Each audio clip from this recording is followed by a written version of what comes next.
राधा एक कृष्ण भक्त थी जिसने अपने ससुराल को बहुत अच्छे से संभाला हुआ था। राधा से उसकी सास सुमति को कोई परेशानी नहीं थी, सिवाय इसके कि शादी के 3 साल होने के बाद भी राधा मां नहीं बनी थी, जिसके लिए सुमति अपनी बहू राधा से बात भी करती है। परंतु राधा, जिसको 3 साल से कोई संतान नहीं थी, वो अचानक ही 9 बच्चों की मां बन जाती है। आखिर इसके पीछे क्या कारण था, ये तो कहानी में आगे देखने को ही पता चलेगा। ये कहानी रामपुर के गांव में रहने वाली राधा की है। कृष्ण भक्त राधा का ससुराल बहुत अच्छा था। सास सुमति भी अपनी बहू राधा से बहुत खुश थी। पति की नौकरी भले ही छोटी थी, लेकिन उसमें भी राधा खुशी खुशी अपना गुजारा कर रही थी। पर शादी के 3 साल बाद भी जब राधा की गोद सुनी होती है, तो एक शाम उसकी सास सुमति उससे आकर कहती है, बहू, अब तेरी शादी को 3 साल हो गए हैं बेटा। तूने अब तक मुझे दादी बनने की खुशखबरी नहीं सुनाई। सभी आस पड़ोस वाली औरतें मुझसे पूछती हैं कि आखिर मेरी बहू की गोद कब भरेगी। माँ जी, अब ये सब तो भगवान के हाथ में है ना। मैं क्या कह सकती हूँ इसमें। मैं तो रोज अपनी पूजा के फल में यही मांगती हूँ कि मेरी गोद भर जाए। भगवान भी ना जाने कौन सी परीक्षा ले रहा है। सुमति के जख्मों पर नमक छिड़कने उसी वक्त उसकी पड़ोसन सरला आती है, जो दोनों सास बहू की बातें सुनकर कहती है, अरे सुमति बहन, क्या अपनी बहू को बच्चे के लिए बोलती रहती हो? अरे तुमने अपने हालात नहीं देखे क्या? खाने को तो लाले पड़ रहे हैं तुम्हारे। ऐसे में तेरी बहू को अगर बच्चा हो गया तो तुम सब तो रोड पर भीख मांगने आ जाओगे। सरला आंटी, जब ऊपर वाला गोद भरता है ना, तो उनको पालने की भी क्षमता दे देता है। राधा के जवाब से सरला का मुंह बन जाता है और वो वहाँ से उसी वक्त चली जाती है। जिसके कुछ देर बाद राधा का पति सोहन घर आता है, जो उदास चेहरे के साथ अपनी माँ और पत्नी से बोलता है, माँ, राधा, मेरी नौकरी चली गई। सेठ जी ने मुझसे कम पगार पर एक दूसरा मजदूर रख लिया और मुझे निकाल दिया। हे भगवान, ये सब क्या है? एक तो वैसे ही हम लोगों का गुजारा मुश्किल से हो रहा है, ऊपर से तेरी नौकरी चली गई बेटा। अब घर कैसे चलेगा? माँ जी, आप चिंता क्यों करती हैं? भगवान ने जो सोचा होगा अच्छा ही होगा। राधा ने इतना बोला ही था कि तभी अचानक उसे चक्कर आ जाते हैं और वो बेहोश हो जाती है। उसकी खराब तबीयत के चलते सोहन और सुमति उसको सरकारी अस्पताल ले जाते हैं, जहाँ पर डॉक्टर उन दोनों को राधा की हालत के बारे में बताते हुए बोलती है, देखिए, आपकी बहू माँ बनने वाली है और शायद उनकी कोख में जुड़वा बच्चे हैं। बाकी साफ रिपोर्ट तो कुछ 1 महीने के बाद अल्ट्रासाउंड करवाने पर पता चलेगी। क्या मेरी बहू माँ बनने वाली है? ये तो बहुत बड़ी खुशी की बात है। भगवान ने आखिर मेरी सुन ली। सुमति इस खबर से बहुत खुश हो जाती है। तो वहीं सोहन ये सुनकर उदास होकर राधा के कमरे के अंदर जाता है, जहाँ अपने पति का उदास चेहरा देखकर राधा बोलती है, क्या हुआ जी, आप खुश नहीं हैं क्या? मैं माँ बनने वाली हूँ। ऐसी बात नहीं है राधा, तुमको तो पता है ना कि मेरी नौकरी चली गई है और आज ही हमें खुशखबरी मिली है। अब बताओ, आने वाले बच्चे का स्वागत खाली जेब के साथ कैसे करूँगा मैं? इसलिए यही सोच रहा था और उदास था, कैसे होगा ये सब। आप ऐसा कुछ मत सोचिए। आप कल से ही नौकरी की तलाश कीजिए। देखिएगा, आपको नौकरी जल्द ही मिल जाएगी। कुछ देर में राधा को अस्पताल से छुट्टी मिल जाती है और वो घर आ जाती है। अगले दिन सोहन काम की तलाश में घर से निकल जाता है, तो वहीं राधा भी अपने गांव के कुछ बड़े घरों में काम की तलाश में जाती है, जहां उसे एक घर में झाड़ू पोछे का काम मिलता है। शाम को काम से लौटते समय सुमति राधा से पूरे दिन गायब रहने का कारण पूछती है। बहू, तू कहाँ थी पूरा दिन? माँ जी, वो मैंने एक गांव के घर में झाड़ू पोछे का काम शुरू किया है। बहू, तू पागल है? तू खुद माँ बनने वाली है, वो भी एक नहीं 2-2 बच्चों की। ऐसे में तू बाहर काम के लिए कैसे जा सकती है? देखिए माँ जी, आने वाले बच्चों को अच्छा भविष्य देना है, तो ये तो करना ही होगा। जब तक मैं काम कर सकती हूँ, तब तक करके कुछ पैसा तो जोड़ ही लूंगी अपने आने वाली संतानों के लिए। सुमति भी राधा की बात मान जाती है और उसे काम करने से नहीं रोकती। तो वहीं सोहन को कहीं भी मजदूरी का काम मिल ही जाता है। लेकिन एक शाम जब राधा अपनी मालकिन के घर काम कर रही थी, तभी वहाँ 3-4 साल के 2 छोटे छोटे बच्चे भीख मांगते हुए आते हैं, जिन्हें राधा की मालकिन भगा रही थी। ओए जाओ यहाँ से, ना जाने कहाँ कहाँ से आ जाते हैं भिखारी कहीं के, भागो यहाँ से। मालकिन को बच्चों के साथ ऐसा बर्ताव करते देखकर राधा से रहा नहीं जाता और वो बच्चों के बाहर जाने पर उनके पीछे जाती है और उन्हें रोकते हुए कहती है, बेटा, तुम दोनों ऐसे भीख क्यों मांग रहे हो? तुम्हारे मम्मी पापा कहाँ हैं? आंटी, हमारे माँ पापा नहीं है, हम ऐसे ही सड़कों पर रहते हैं। भूख लगी थी इसलिए कुछ मांगने आए थे, लेकिन उन आंटी ने हमें डांट दिया। इतना बोलकर बच्चे रोने लगे। ये देखकर राधा, जो कि खुद माँ बनने वाली थी, उसकी ममता उमड़ पड़ती है और वो काम खत्म करके उन दोनों बच्चों को अपने साथ अपने घर ले जाती है, जहाँ वो अपने पति और सास को सारी बात बताती है, जिस पर सोहन कहता है, राधा, हम गरीब हैं और तुम्हारी कोख में भी 2 जुड़वा बच्चे हैं। इसके बावजूद हम इन बच्चों को कैसे पाल पाएंगे? देखिए जी, मैं भी एक माँ हूँ, तो मुझसे इन बच्चों का दुख नहीं देखा गया, इसलिए हम 2 रोटी कम खा लेंगे और मैं 2-4 घरों में और काम पकड़ लूंगी, लेकिन इन बच्चों को हम ही पालेंगे। अपनी बहू का बड़ा दिल देखते हुए सुमति भी उसका इस फैसले में साथ देती है और अब से वो दोनों बच्चे भी राधा के परिवार के साथ रहते हैं। समय बीतता है, राधा की प्रेगनेंसी को 9 महीने हो जाते हैं और एक सुबह जब वो सरकारी अस्पताल में अपने जुड़वा बच्चों को जन्म देती है, तो उनको देखकर सुमति खुश होते हुए कहती है, हमारा घर कितना हरा भरा हो गया। सच में बहू, आज तूने मुझे बहुत बड़ी खुशी दी है। हाँ राधा, और देखना, मैं खूब मेहनत करूंगा और अपने चारों बच्चों को एक अच्छा जीवन दूंगा। जी, आप ही नहीं, मैं भी मेहनत करूंगी। आखिर ये चारों हमारे लिए एक जैसे हैं। राधा और उसका परिवार बहुत खुश था। तभी उनके कानों में कुछ बच्चों के रोने की आवाज आती है, जिन्हें सुनकर राधा अपने पास खड़ी डॉक्टर से कहती है, डॉक्टर मैडम, ये शोर कैसा है? आपके साथ वाले कमरे में एक औरत अपने जुड़वा बच्चों को जन्म देने के बाद बच नहीं पाई। उसके पहले ही 3 लड़कियां थी। दोबारा से लड़के होने पर पति भी बच्चियों और माँ की लाश को यहीं छोड़कर चला गया, क्योंकि उसे लड़का चाहिए था। कैसे निर्दयी लोग हैं। अरे, लड़का और लड़की एक बराबर होते हैं। बताओ, मेरी बहू को 2 बेटे हुए हैं। अगर इसकी जगह 2 लड़कियां भी होती तो भी मैं इतनी ही खुश होती। ऐसे बाप को तो बाप कहलाने का कोई हक नहीं होना चाहिए। जब औलाद को पाल नहीं सकते तो पैदा ही क्यों करते हैं? डॉक्टर, क्या मैं उन बच्चों से मिल सकती हूँ? जी जरूर। राधा अपने बच्चों को पालने में लेटाकर उन बच्चों के पास जाती है। 3 छोटी छोटी लड़कियां अपनी माँ की लाश के पास खड़ी रो रही थी, तो वहीं 2 नवजात बच्चियां पालने में थी, जिन्हें ये तक नहीं पता था कि उनके सर से उनकी माँ का साया हट चुका है। ये देखकर राधा का दिल पसीज जाता है और वो कहती है, माँ जी, सोहन जी, आप दोनों शायद मुझे इस बात की इजाजत ना दें, लेकिन मैं इन बच्चियों को यहाँ छोड़कर नहीं जा सकती। मानती हूँ हम गरीब हैं, लेकिन भगवान ने हमें अगर इनको पालने पोसने का मौका दिया है, तो मैं उनको बस अपनी गरीबी के कारण जाने नहीं दूंगी। राधा, ये तुम क्या कह रही हो? हम दोनों ना मिलकर भी कमाएंगे ना, तो भी 9 बच्चों को कैसे पाल पाएंगे? बेटा सोहन, भगवान जब बच्चे देता है तो उनको पालने की क्षमता भी खुद ही दे देता है। क्यों बहू, सही कहा ना? और मेरा घर पिछले 3 साल से एक बच्चे की किलकारी के लिए तरस रहा था, लेकिन अब तो मेरी गरीब बहू के 9 बच्चे हैं। इनको पालने के लिए तो मैं खुद भी मेहनत करने को तैयार हूँ।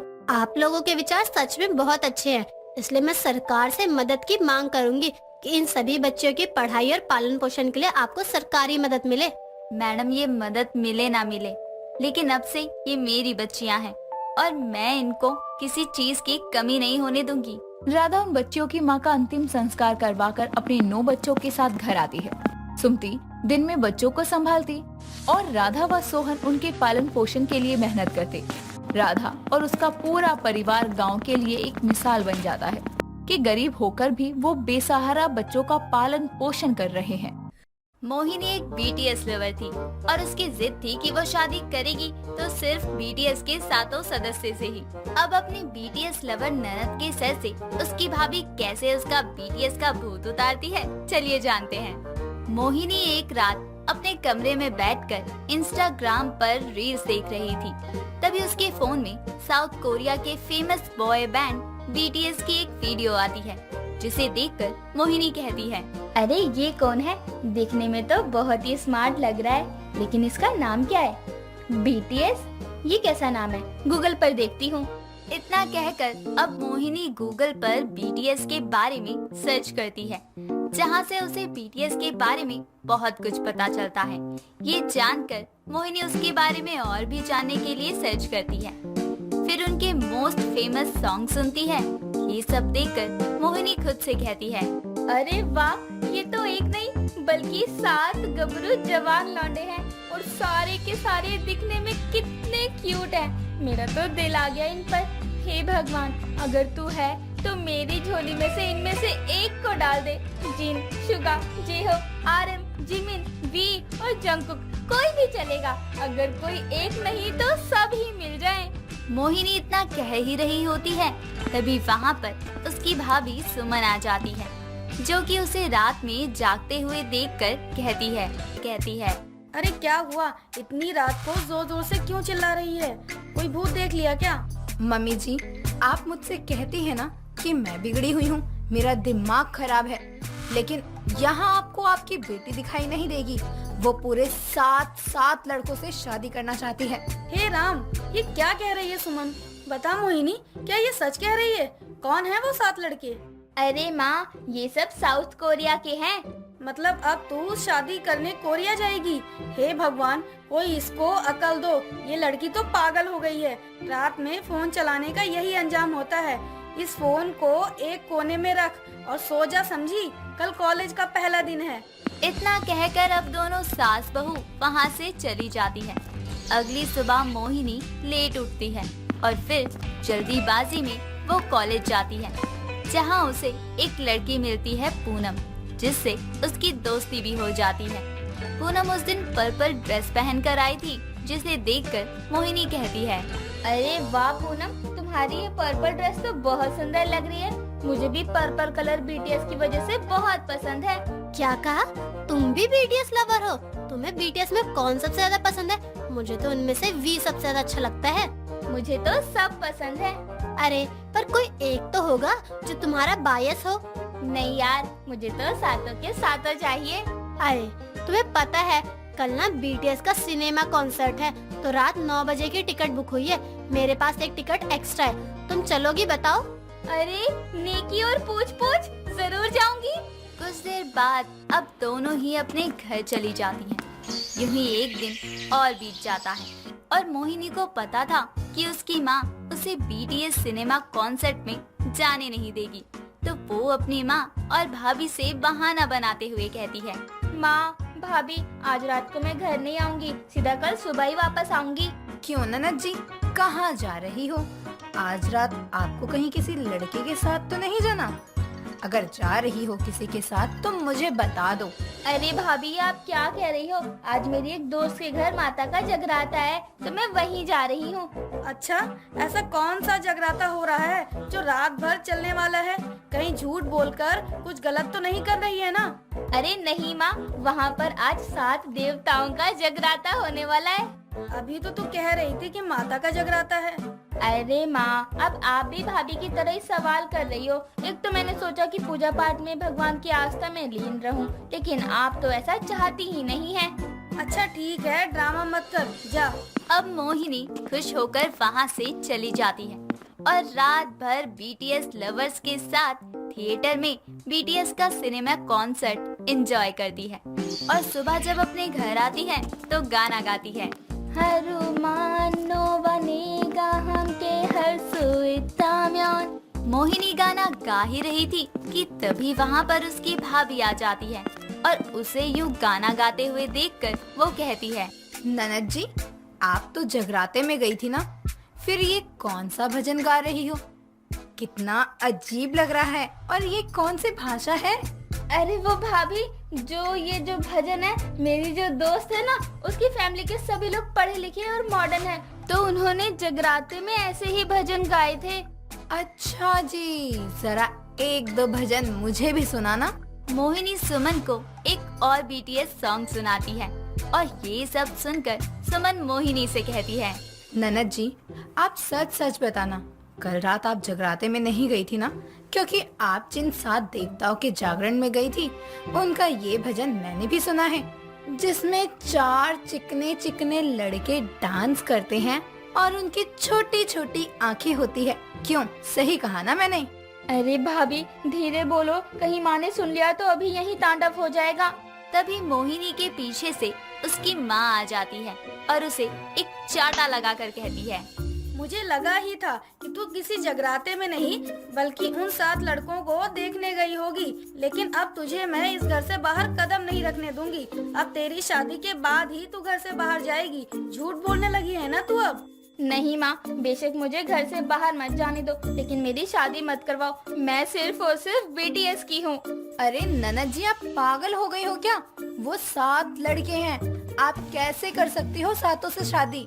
ये दुनिया क्या बोलेगी आपको? अरे भाभी, द्रौपदी के भी 5 पति थे ना, उन्होंने भी एडजस्ट किया ना, तो मैं भी कर लूंगी, पर शादी तो उन्हीं से करूंगी।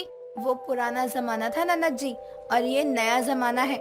यहाँ हमसे एक नहीं संभल रहा, और आपको 7 पति चाहिए, वो भी साउथ कोरियन। और वैसे भी वो 7 समंदर पार हैं। आपको 7 साल लग जाएंगे उन तक पहुँचने में। तब तक आप बूढ़ी हो चुकी होंगी। तो भलाई इसी में है कि माँ जी की बात मानकर शादी कर लो। लेकिन वो मैं बीटीएस के बिना नहीं रह सकती भाभी। अरे ननद जी, उनके पीछे और भी लड़कियां पागल हैं। कितनी ही लाइन में लगी होंगी उनके। तो आपका तो कोई चांस ही नहीं है ना। फैन हो, फैन की तरह बनकर रहो। उनको चाहो, सपोर्ट करो, लेकिन एक फैन की तरह, समझिए आप। सुमन की बात अब मोहिनी को थोड़ी बहुत समझ आती है और वो शादी के लिए हाँ कर देती है।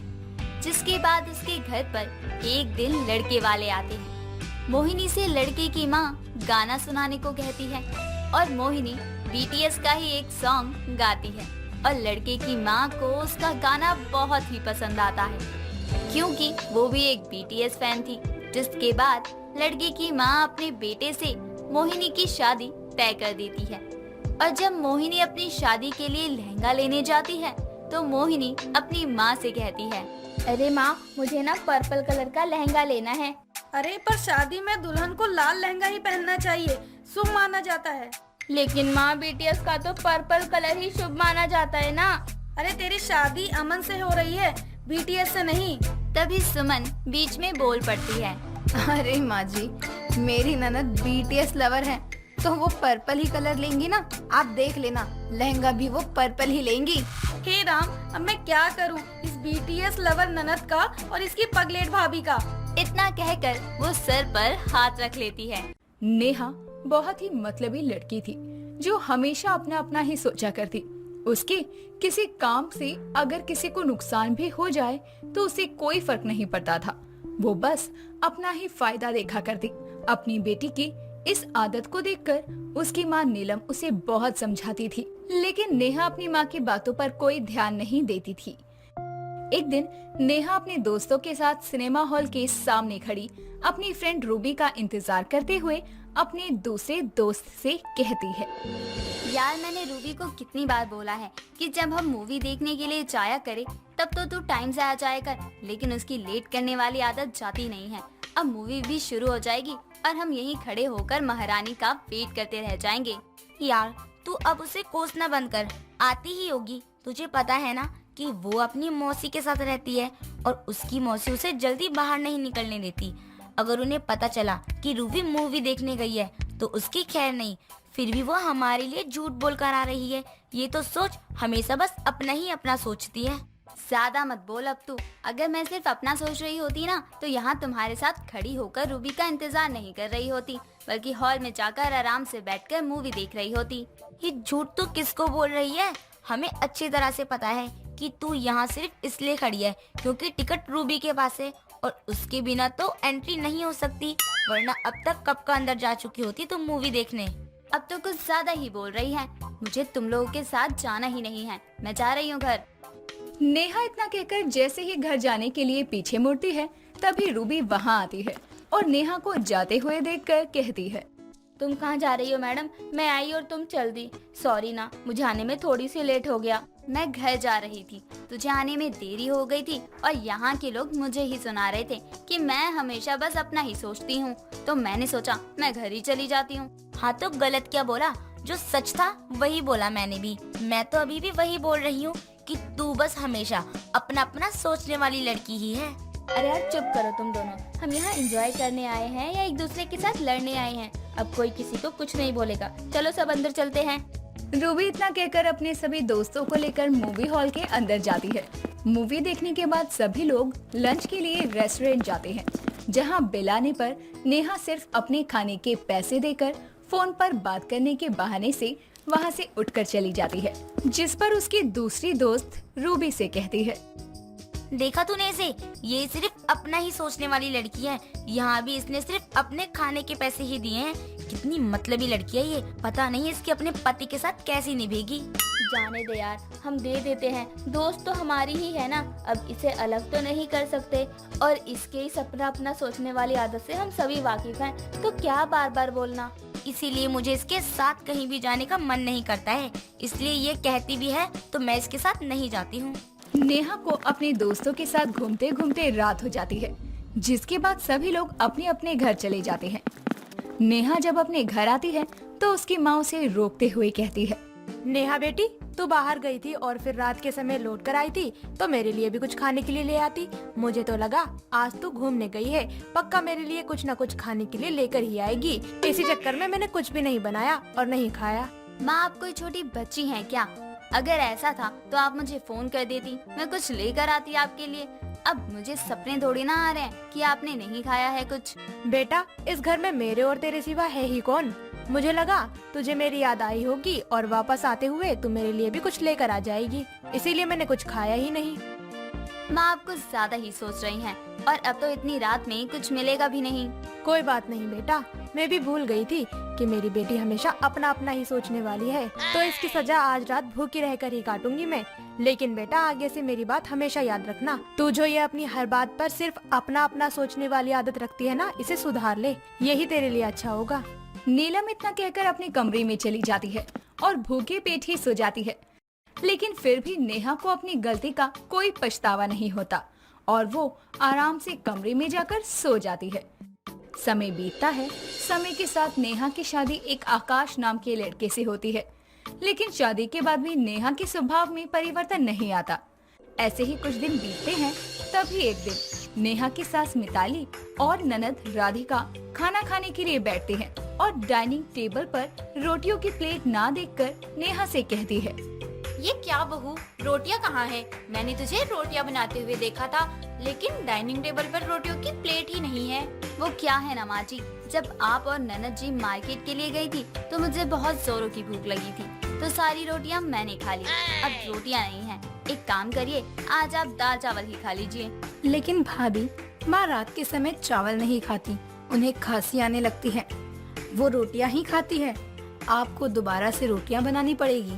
मुझे अच्छी तरह से पता था कि तू यही बोलेगी। मुझे तो पहले से ही पता था कि घर में आटा खत्म हो गया है और मेरे साथ साथ सभी लोग रोटी के ही शौकीन हैं, लेकिन मुझे तो पहले अपने बारे में सोचना था ना। भाभी, आपने मेरी बात नहीं सुनी। जाइए रसोई में रोटियां बनाकर ले आइए, भूख लगी है हमें। ननद जी, रोटियां तो तब बनाती ना मैं जब घर में आटा होता। आटा खत्म हो गया है और अब रात भी हो गई है, तो अब आप लोगों को यही खाना पड़ेगा। नेहा रोटियों के चक्कर में अपनी सास और ननद से बहस कर ही रही थी कि तभी उसका पति आकाश भी वहाँ आता है और कहता है, ये क्या हो रहा है? किस बात की इतनी बहस हो रही है? रात का समय है, पड़ोसियों को भी सुनाई दे रहा होगा, क्या हुआ है?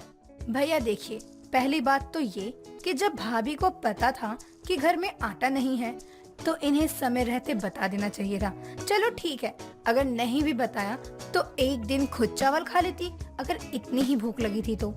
लेकिन इनको जब पता चला कि आटा नहीं है घर में तो इन्होंने अपनी बनाई हुई सारी रोटियां पहले ही खा ली। ये तो सिर्फ अपना अपना सोचने वाली निकली। हद है यार, ये भी कोई लड़ने वाली बात है क्या? कोई बात नहीं, जाने दो माँ, एक दिन हम सब चावल खा लेंगे तो कोई बड़ी बात नहीं हो जाएगी। ऐसे किसी के खाने को देखना नहीं चाहिए। सॉरी नेहा, अगर तुम्हें राधिका की बातों का बुरा लगा हो तो।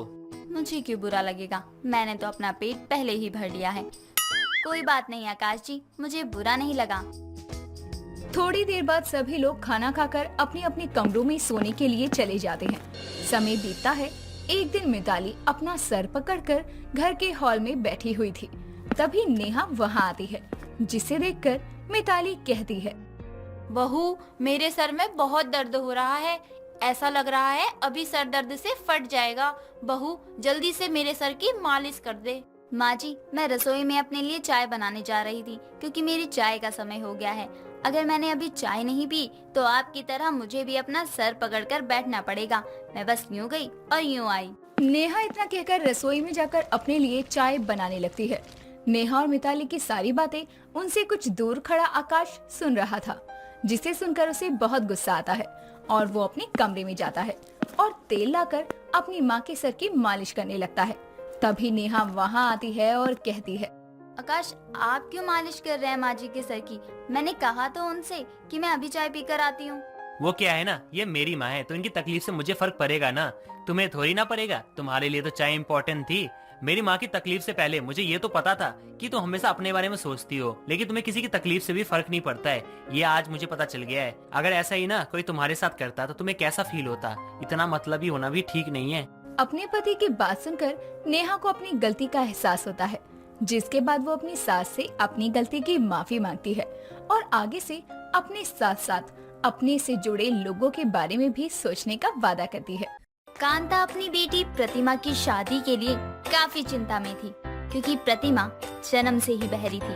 उसे कुछ भी सुनाई नहीं देता था। एक रोज प्रतिमा की बुआ मधु कांता के घर आती है और वो कांता से कहती है, और भाभी, कब कर रही हो प्रतिमा की शादी?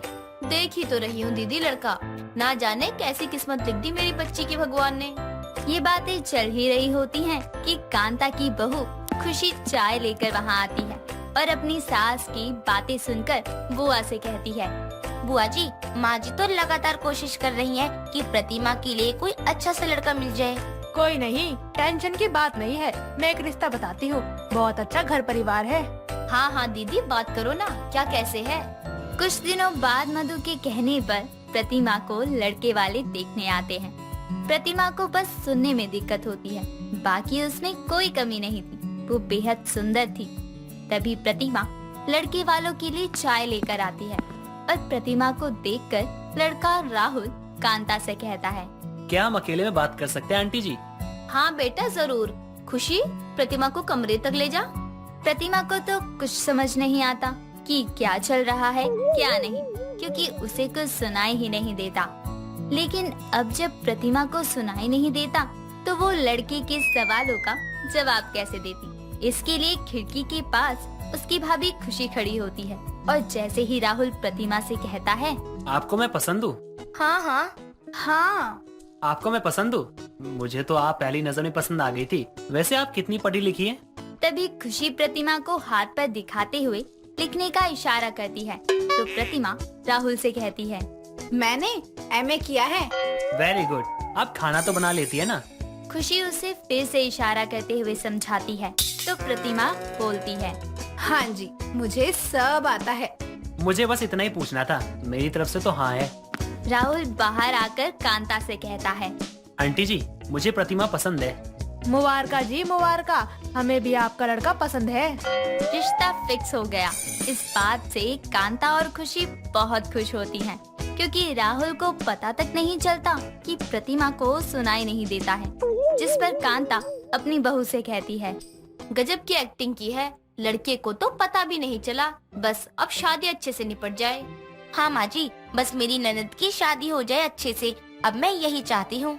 आखिरकार काफी समय बीत जाने के बाद वो दिन भी आ जाता है जब प्रतिमा और राहुल की शादी हो रही होती है। मंडप में राहुल और प्रतिमा बैठे होते हैं। तभी पंडित जी प्रतिमा और राहुल से कहते हैं, वर और वधू अपना हाथ आगे करे। ये सुनकर राहुल तो अपना हाथ आगे कर लेता है, लेकिन प्रतिमा अपने हाथों को आगे नहीं करती क्योंकि उसे सुनाई ही नहीं देता। लेकिन ये देखकर राहुल प्रतिमा के हाथ को अपने हाथों पर रखता है। ये देखकर कांता अपनी बहू खुशी से कहती है, देख बहू, अपनी प्रतिमा को कितना अच्छा लड़का मिला है। हाँ माँ जी, मैं भी बहुत खुश हूँ। शादी का कार्यक्रम अभी चल ही रहा होता है और इस बार पंडित राहुल और प्रतिमा को कहता है, वर और वधू अब फेरों के लिए खड़े हो जाइए। अब की बार भी राहुल ही खड़ा होता है, प्रतिमा खड़ी ही नहीं होती। ये देखकर एक औरत बोल पड़ती है, लगता है लड़की बहरी है, कुछ सुन ही नहीं पा रही है। तभी राहुल प्रतिमा को उठने का इशारा करता है। उसे तो अब भी नहीं पता था कि उसकी बीवी बहरी है। दोनों के साथ फेरों के साथ ही शादी भी संपन्न हो जाती है और अब विदाई की रस्म पूरी होती है और फिर वो ससुराल पहुंच जाती है। ससुराल में अगले दिन मुंह दिखाई की रस्म होती है, जिसमें सुशीला की पड़ोसन रमा आती है और प्रतिमा का चेहरा देखते हुए उससे कहती है, सुशीला, बहू तो बहुत सुंदर लाई है तू। हाँ वो तो है। बहू, जब तुम इतनी सुंदर हो तो थोड़ा गाकर भी सुना दो अपनी सुरीली आवाज में। प्रतिमा को कुछ समझ नहीं आ रहा होता कि आखिर रमा उससे कहना क्या चाहती है। ऐसे में प्रतिमा का कोई जवाब ना मिलने पर रमा सुशीला से कहती है, लगता है बहू शर्मा रही है, अभी मुझे जानती भी नहीं है ना। चल कोई बात नहीं, कभी और सुन लूंगी तेरा गाना। अगले दिन सुबह सुशीला किचन में काम करते हुए अपनी नई नवेली दुल्हन को आवाज लगाती है, बहू जरा राहुल के लिए खाना पैक कर दे, उसे ऑफिस जाने में देरी होगी। काफी समय बीत जाने के बाद सुशीला अपने बेटे राहुल से कहती है, बेटा जा जाकर देख क्या कर रही है प्रतिमा, मैं कब से आवाजें लगा रही हूँ। ये सुनकर राहुल अपने कमरे में जाता है और अपनी पत्नी प्रतिमा से कहता है, प्रतिमा, तुम्हें सुनाई नहीं देता क्या?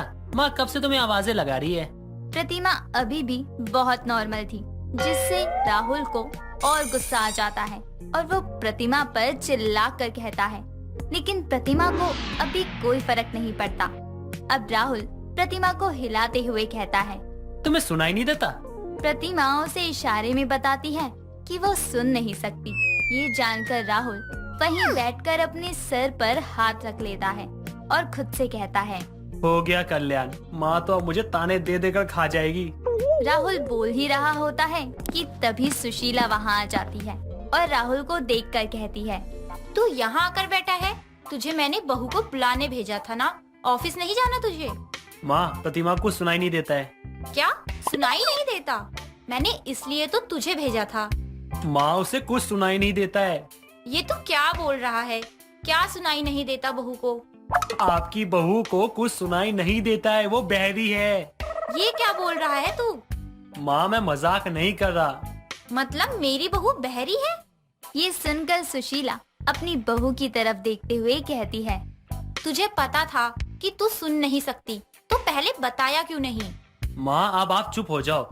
आपकी बहू को कुछ सुनाई नहीं दे रहा है। आपके बोलने का उस पर कोई असर नहीं होने वाला। मेरी तो किस्मत ही फूट गई, न जाने कहाँ से ले आई मैं ऐसी बहू। अपनी सास और पति को परेशान देखकर वो इशारे में कुछ कहती है या फिर कुछ पूछने की कोशिश करती है, लेकिन किसी को समझ नहीं आता। तभी सुशीला कहती है, न जाने मेरी किस्मत में क्या ही लिखा था जो ऐसी बहू मुझे मिली है। माँ, अब अफसोस करने का कोई फायदा नहीं है। अब तो प्रतिमा आपकी बहू और मेरी पत्नी बन चुकी है। मैं इसे अपनी बहू नहीं स्वीकार करने वाली हूँ।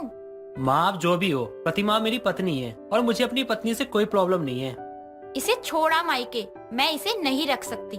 राहुल अपनी पत्नी प्रतिमा की साइड लेता है कि अब जो भी हो जाए प्रतिमा का वो साथ देगा और अब चाहे सुशीला उसे अपनाए या ना अपनाए। एक रोज रमा सुशीला के घर आती है और उससे कहती है, सुशीला, और बता, तेरी नई बहू के तो बहुत सुख उठा रही है तू। हाँ हाँ बोल, तो तेरे घर भी भेज दूं, काम करवा देगी तेरा। तू भी सुख काट लियो मेरी बहू से। तभी रमा प्रतिमा को देखकर कहती है, बहू चाय बनाने जा रही है तो मेरे लिए भी एक कप चाय बना दियो। प्रतिमा को तो सुनाई ही नहीं देता, जिसकी वजह से वो रमा की तरफ नहीं देखती और अपने कमरे में चली जाती है। तभी रमा सुशीला से कहती है, तेरी बहू में तो बहुत अकड़ है, देखा तक नहीं। हाँ हाँ वो तो है, आजकल के बच्चे न जाने सुनते क्यों नहीं। मैंने तो सुना था तेरी बहू को सुनाई ही नहीं देता। ये किसने कह दिया तुझसे? रमा सबकी खबर रखती है। हाँ है तो क्या मैं उसे अपने घर से निकाल दूं? लेकिन तुझे तो पता था ना कि तेरी बहू नहीं सुनती। हाँ पता था कि मेरी बहू को कुछ नहीं सुनाई देता, लेकिन अगर तू अपने किसी बच्चे को जन्म से ही बहरा पाती तो क्या उसका गला दबाकर मार देती? नहीं ना। फिर अगर उसे जन्म से ही प्रॉब्लम है तो इसमें उसकी क्या गलती? इस तरह अपनी बहू को जाने अनजाने में सुशीला भी अपना ही लेती है। सना अपनी बुआ मोहिनी के साथ रहा करती थी, क्योंकि जब सना बहुत छोटी थी तभी उसके माता पिता की मृत्यु हो गई थी। सना काफी गुणी थी, वो हर काम झटपट कर लिया करती थी, पर जितनी तेज वो काम करने में थी उससे कई ज्यादा वो बदसूरत थी और बस इसीलिए उसकी शादी किसी से नहीं हो रही थी। पर उसकी बुआ अपनी भतीजी सना से बहुत प्यार करती थी। ऐसे ही उसको कोई भी काम करने में देरी नहीं लगती थी। ऐसे ही एक दिन सना की बुआ मोहिनी सना से कहती है, सना बेटा, वो दरअसल मुझे बाहर जाना है और मैंने अभी तक खाना नहीं बनाया। क्या तू मेरे लिए? हाँ हाँ बुआ जी, क्यों नहीं, मैं आपके लिए अभी खाना बना देती हूँ। पर बुआ जी, आपको अचानक कहाँ जाना पड़ रहा है? वो क्या है ना बेटा, तेरे लिए एक दूर का रिश्ता आ रहा है, तो वो लोग एयरपोर्ट पर है, बस उन्हें ही लेने जा रही हूँ। बुआ जी, आप इतना क्यों सोच रही हैं? मैं जानती हूँ इस बार भी वो लोग मुझे रिजेक्ट कर देंगे। अरे ऐसे कैसे रिजेक्ट कर देंगे? मेरी भतीजी इतनी खराब थोड़ी ना है। हाँ मानती हूँ तेरा रंग थोड़ा दबा हुआ है, इसका मतलब ये थोड़ी ना कि तू खुद को ऐसा कहे। देख, वैसे भी वो लोग मुंबई शहर से आ रहे हैं, वहाँ कोई भी रंग रूप को जज नहीं करता। और तुझे पता है, जिस लड़के का रिश्ता आ रहा है वो कोई मामूली कंपनी में काम नहीं करता, बल्कि उसके खुद का बिजनेस है। खैर, इन सबको छोड़ और तू सब कुछ तैयार रखना, अभी फिलहाल मैं जा रही हूँ। मोहिनी अपनी भतीजी से बात करके चली जाती है तो वहीं सना भी खाना बनाती है और फिर सफाई करती है। देखते ही देखते सना घर का सारा काम खत्म कर लेती है और नहा धोकर तैयार भी हो जाती है।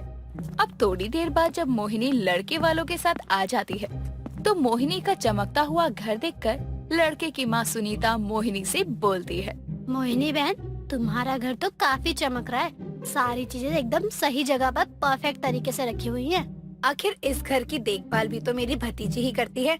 अब जिसके घर में इतना काम करने वाली होगी तो क्या ही होगा। खैर, पहले आप बैठिए, मैं अभी अपनी भतीजी को बुलाती हूँ। इस तरह मोहिनी सुनीता और सुनीता के बेटे रघु को बैठने की कहकर सना को बुला कर लाती है। सना अपने हाथों में चाय की ट्रे लेकर सभी के सामने आती है और उसको देखकर रघु का मुंह बन जाता है, क्योंकि रघु काफी स्मार्ट और हैंडसम था और उसको अपनी पत्नी अपनी ही तरह गोरी और सुंदर चाहिए थी। पर सना तो ऐसी बिल्कुल नहीं थी। लेकिन सना को देखकर सुनीता उसको पहली ही नजर में पसंद कर लेती है और इस रिश्ते को पक्का करके चली जाती है। पर रघु जब अपनी माँ के साथ घर आता है तब वो अपनी माँ से कहता है, माँ, आपने क्या सोचकर उस काली से मेरा रिश्ता पक्का कर दिया? रघु, तू ये क्या बोल रहा है? भले ही वो काली लड़की है, पर इसका मतलब ये तो नहीं कि तू उसको कल्लो बुलाएगा। माँ, आपने सोचा भी है अगर कोई मुझे और उसको देखेगा तो क्या कहेगा? बस रघु, बहुत बोल दिया तूने। अब अगर तूने एक लफ्ज भी बोला ना तो मुझसे बुरा कोई नहीं होगा, समझा तू? मैंने शादी फिक्स करवा दी है और अब तेरी शादी सना से ही होगी। अपनी माँ की ऐसी बात सुनकर रघु चुप हो जाता है और गुस्से में वो अपने कमरे में चला जाता है। ऐसे ही समय गुजरता है और समय के साथ अब रघु और सना की शादी हो जाती है। शादी करके जब सना मुंबई आती है तो वो अपने पति का इंतजार कर रही थी। तभी रघु कमरे में आता है और सना के पास बैठकर वो उसका हाथ अपने हाथ में लेकर कहता है, देखो सना, मैं तुम्हें किसी धोखे में नहीं रखना चाहता, पर सच बताऊं तो तुम मुझे बिल्कुल भी पसंद नहीं हो। मैंने ये शादी अपनी माँ के कहने पर की है। वो दरअसल मुझे खुद के जैसे सुंदर और गोरी लड़की चाहिए थी, जो कि तुम नहीं हो। इसलिए तुम मुझसे कोई एक्सपेक्टेशंस मत रखना। भले ही हमारी शादी दुनिया की नजरों में पूरे रीति रिवाजों के साथ हुई है, पर मैं तुम्हें अपनी पत्नी कभी नहीं मान सकता। इतना बोलकर रघु अपना तकिया उठाता है और अपने कमरे के सोफे पर सो जाता है। सना ना जाने क्या क्या सपने संजो कर आई थी, पर अब बेचारी पूरी तरह से टूट जाती है और वो किसी को कुछ नहीं कहती और चुपचाप शादी होने के बाद भी कवारों वाली जिंदगी जीती है। समय गुजरता है और समय के साथ वो अपने घर की जिम्मेदारियां संभाल लेती है। ऐसे ही एक दिन जब वो किचन में काम कर रही थी तभी उसकी सास उससे कहती है, सना बहू, ओ सना बहू, जरा एक कप चाय तो बना दे। जी माँ जी, मैं अभी चाय बना कर लाती हूँ। सुनीता अपनी बहू को चाय के लिए बोलती है और उसको अभी 5 मिनट भी नहीं हुए थे कि उसकी बहू उसके सामने चाय लाकर रख देती है। अपनी बहू की ऐसी रफ्तार देखकर सुनीता अपनी बहू से कहती है, बहू, मैंने तुझे अभी तो बोला था कि चाय बनाने को, और तूने इतनी जल्दी चाय ला दी। भला तू इतनी जल्दी चाय कैसे बना सकती है? कहीं तूने सुबह की चाय मुझे अब तो नहीं दे दी? नहीं माँ जी, मैंने आपको सुबह की चाय नहीं दी, बल्कि ये चाय तो मैंने अभी बनाई है। ये इतनी जल्दी चाय कैसे बना सकती है? खैर, मुझे क्या। बहू देखना, उधर दीवार पर कितने जाले मकड़े हैं, जरा उसको भी साफ कर देती तो ज्यादा अच्छा होता। जी माँ जी, मैं अभी कर देती हूँ। नहीं बहू, अभी रहने दे, अभी मत कर, अभी तू खाना बना दे। माँ जी, मैंने खाना चढ़ा दिया है। जब तक खाना बनेगा तब तक मैं इसे साफ कर दूंगी। और वैसे भी जितनी देर में खाना बनेगा उतनी देर मैं बैठकर क्या ही करूंगी। इससे तो अच्छा है ना कि मैं सारे काम निपटा लूं। इतना बोलकर सना उन जालों को साफ करने लगती है और ये देखकर सुनीता अपनी बहू से फिर से बोलती है, बहू तो एक मामूली इंसान है और तेरे 2 ही हाथ है, तो ये 5 हाथों वाले काम बंद कर दे, थक जाएगी तू। माँ जी, सना कभी थकती नहीं है, आप चिंता मत कीजिए। आपकी ये बहू अपने हाथों से ही सारे काम कर लेगी और थकेगी भी नहीं। वैसे भी मुझे 5 हाथों की जरूरत नहीं है। दोनों सास बहू आपस में बातें कर रही थी कि तभी रघु ऑफिस से घर आता है और अपनी माँ से बोलता है, माँ भी थोड़ी देर बाद मेरे बॉस आएंगे डिनर के लिए। अगर मैंने उनको डिनर में खुश कर दिया ना तो सच में मेरा प्रमोशन होने से कोई नहीं रोक सकता। बस इसीलिए मैं चाहता हूँ कि आज उनकी खातिरदारी में कोई कमी ना हो। रघु ये सब कुछ बोल ही रहा था कि तभी उसके घर की बेल बजती है और अब जब सना अपने घर का दरवाजा खोलती है तो वो देखती है कि उसके घर पर रघु के बॉस थे। जिसके बाद वो उसके बॉस को अंदर आने को कहती है कि तभी रघु अपनी पत्नी को बोलता है, सना, जाओ जाकर बॉस के लिए कुछ ठंडा लेकर आओ। जी, मैं अभी लाती हूँ।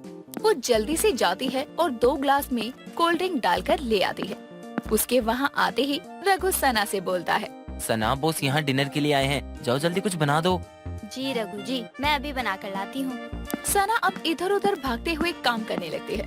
उसको इस तरह काम करते हुए देखकर रघु का बॉस रघु से कहता है, रघु, तुम अपनी पत्नी से इतना काम क्यों करवा रहे हो? हाँ ठीक है, पत्नी घर को संभालती है, पर तुम अपनी पत्नी को नौकर नहीं समझ सकते। अपनी पत्नी की रिस्पेक्ट करना सीखो। सर, मैं शुरू से आपके साथ रहता आया हूँ, जिस वजह से हमारा बॉन्ड अच्छा बन गया है। और आपको तो पता ही है कि मुझे कैसी लड़की चाहिए थी, बस इसीलिए मैं। रघु, तुम जानते हो, जैसे अभी तुम हो ठीक वैसे ही मैं भी एक समय पर था। मैं भी अपनी पत्नी की कदर नहीं करता था, क्योंकि वो भी तुम्हारी पत्नी की तरह ही काली थी, जिस वजह से मुझे छोड़कर चली गई। और अब वो इतनी दूर जा चुकी है कि मैं चाहकर भी उसको वापस अपने पास नहीं ला सकता हूँ। पर जब वो मुझे छोड़कर गई ना, तब मुझे उसकी कीमत पता चली है। पर वो गई कहाँ है? अब वो इस दुनिया में नहीं है रघु।